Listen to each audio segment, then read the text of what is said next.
today we're going to destroy some vacuum cleaners using fireworks.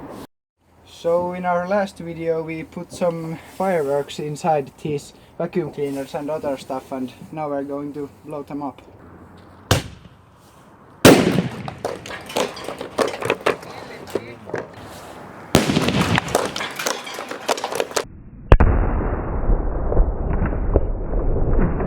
Well, it exploded pretty well, and now our yard is full of little plastic pieces. That's not nice.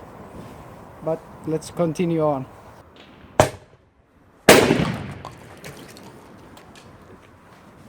Well, this one didn't break as much as the other one did, but it's not exactly useful either anymore. The lid is really hard to open, but we can help that with a leijonanlaukaus.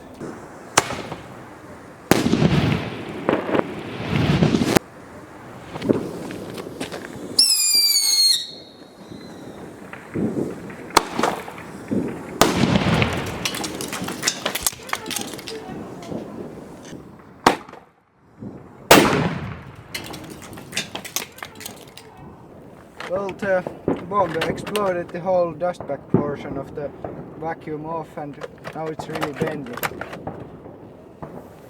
So that's it for this video. Like, comment, subscribe, and we'll see you next time.